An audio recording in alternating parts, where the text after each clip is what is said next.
Internacional, a quem agradeço desde já a sua disponibilidade para estar aqui neste jornal. Já vimos as reações por parte do Kremlin a esta decisão do TPI e revelam aqui alguma impunidade, eu diria que quase imunidade, porque não reconhecem o Tribunal Penal Internacional. Faz sentido isto ou poderá mesmo haver consequências para Vladimir Putin? Pode mesmo haver consequências para Vladimir Putin. Este é um processo que é aberto logo depois da invasão da Ucrânia. Recordo que a jurisdição do Tribunal, e é isso que está aqui em discussão com a Rússia, a jurisdição do Tribunal resulta de a Ucrânia ter aceitado a jurisdição do Tribunal em 2014. Portanto, nem a Ucrânia nem a Rússia são Estados-membros do Tribunal, mas depois da invasão da Crimeia, a Ucrânia aceitou a jurisdição do Tribunal. Isto resulta expressamente do Estatuto, portanto, não há aqui nada de ilegal nisto. É o próprio Estatuto de Roma que prevê que um Estado possa aceitar a jurisdição do Tribunal. A Ucrânia fez essa aceitação e isso é válido desde 2014 em diante. O processo foi aberto pelo Procurador do Tribunal poucos dias depois da invasão, em 24 de fevereiro do ano passado. Tem estado a decorrer investigações. O Procurador, aliás, esta declaração que nós vimos é do Presidente do Tribunal, portanto isto é uma decisão validada pelos próprios juízes, mas o Procurador hoje também fez uma declaração que vai um pouco mais longe e diz que esteve na frente de batalha, que esteve nos orfanatos de onde estas crianças foram tiradas, que assistiu ao cenário que lá se passava, que falou e entrevistou as pessoas e, portanto, viu um cenário gravíssimo.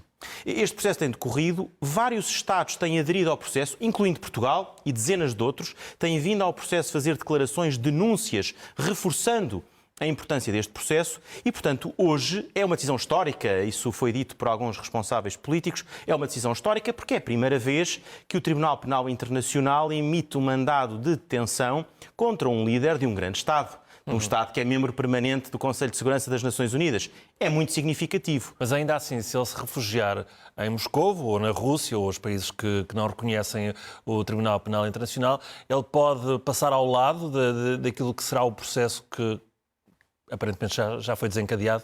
Há aqui várias dimensões. Em primeiro lugar, é preciso não esquecer que o Tribunal tem 123 membros. Não são poucos, são 123 membros.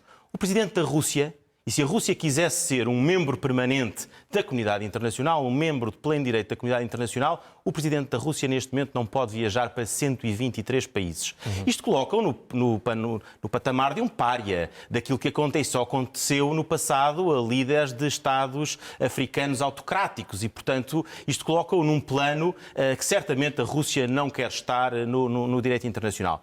E, por outro lado, há um aspecto simbólico muito importante. Repare, não é por acaso que estes crimes são escolhidos desta forma e que são anunciados desta forma. O Tribunal, aliás, diz que o mandado de detenção é sigiloso para não revelar os pormenores relativos às vítimas, mas sentiu necessidade de o tornar público na parte que possa ser conhecida pelo público para expor a gravidade da situação. Repare que este mandado de detenção não assenta nos bombardeamentos ou na invasão da Ucrânia. Assenta será um outro processo, será um outro processo ou será um outro mandado que pode vir no futuro. Neste momento, e aquilo que o Tribunal escolheu como primeiro mandado de detenção foi a transferência ilegal de crianças. O Procurador diz que foram transferidas milhares de crianças das zonas ocupadas para a Rússia, foi alterado a lei russa de adoção por decreto presidencial para permitir que russos adotassem estas crianças e isto está previsto no Estatuto de Roma,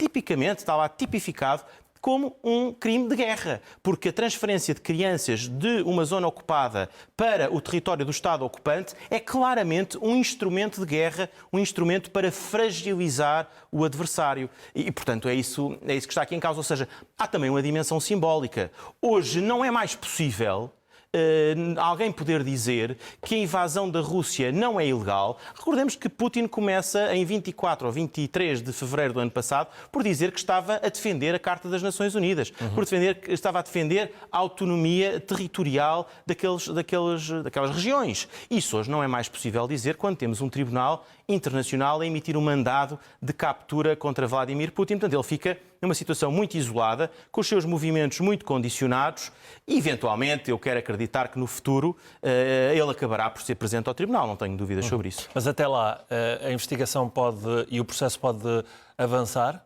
O processo pode avançar in absência, portanto, sem a presença dos visados. Aliás, o processo tem avançado, o processo está a decorrer, como digo, há muitos meses, a prova está a ser recolhida.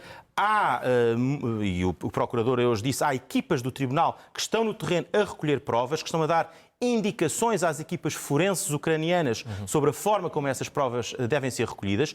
E o que nós temos hoje é já um resultado disso. O que nós temos hoje não é o resultado de uma especulação. O que estes juízes fizeram foi a avaliação das provas que o Procurador lhes apresentou em 22 de fevereiro deste ano, portanto, há menos de um mês, o Procurador já lhes apresentou essas provas, os juízes passaram 2, 3 semanas a avaliar essas provas e consideram que há indícios suficientes para a emissão deste mandado. Portanto, e perante tantos indícios, é possível que não seja só no Tribunal Penal Internacional que haja processos contra Vladimir Putin ou contra a Rússia? Claro, neste momento há desde logo um processo no Tribunal Internacional de Justiça contra a Rússia, não individual contra Putin, mas contra a Rússia.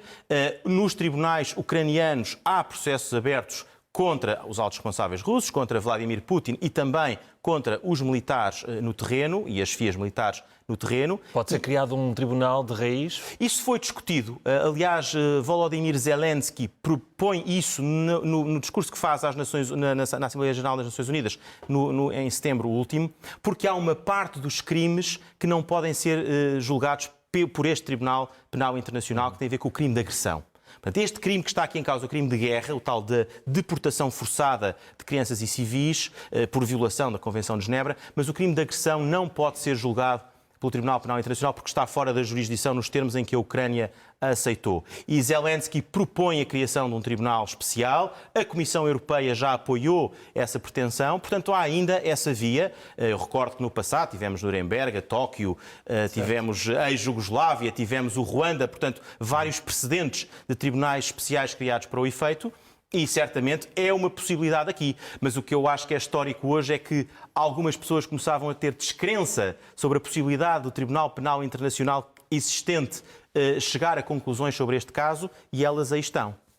E é bastante clara com esse mandado de detenção. Obrigado por nos ajudar a compreender esta decisão do Tribunal Penal Internacional.